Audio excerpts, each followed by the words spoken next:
Bu Lisa, saya Grace Natali dari kelas 10.1 ingin mengerjakan remedial tradisi suci. Untuk soal yang pertama adalah menjelaskan arti tradisi suci. Tradisi suci adalah sabda Allah.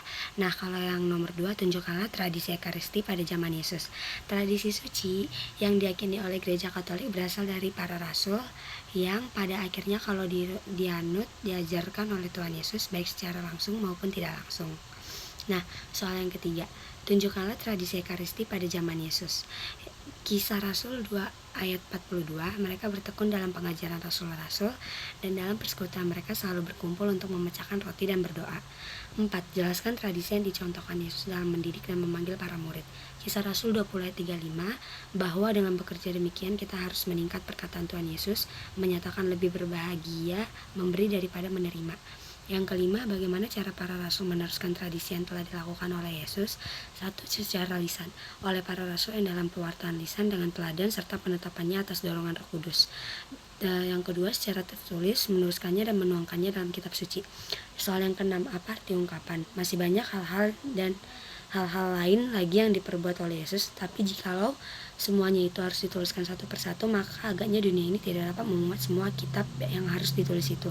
Jelaskan dasar kitab suci dan ajaran gereja yang meyakini tradisi sebagai sumber mengenal Allah. Tradisi dan kitab suci memiliki sumbernya. Tradisi dan kitab suci juga saling berhubungan. Nah, dalam kitab suci tetapi tidak terbatas pada kitab suci. Tradisi berusaha terus menghayati dan memahami kekayaan iman. Soal yang ketujuh, apakah tradisi suci bisa salah dan dapat dikoreksi? Baik tradisi maupun kitab suci berasal dari Allah yang tidak mungkin salah, maka keduanya tidak perlu dikoreksi. Yang ke-8, apa arti tradisi apostolik? Tradisi pengakuan atas kesatuan Bapa dan Putra yang tidak hanya dimiliki para rasul. Soal ke-9, jelaskan dasar kitab suci dan ajaran gereja yang meyakini tradisi sebagai sumber mengenal Yesus.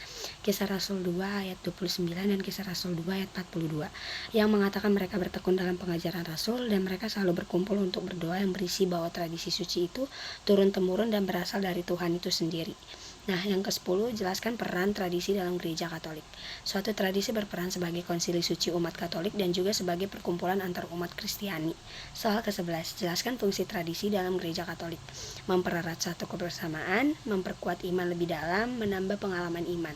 Soal ke-12, tuliskan contoh tradisi dari zaman Yesus yang diteruskan hingga saat ini. Tradisi yang pertama itu memecah roti dan minuman anggur. Yang kedua itu berkumpul dan berdoa dalam gereja. Dan soal yang terakhir adalah jelaskan perbedaan syahadat Nisea dan syahadat pendek. Keduanya memiliki isi yang sama, namun di Nisea dia berisi penjelasan yang lebih rinci. Nisea adalah suatu versi panjang serta lengkap dan rinci dan dari syahadat pendek.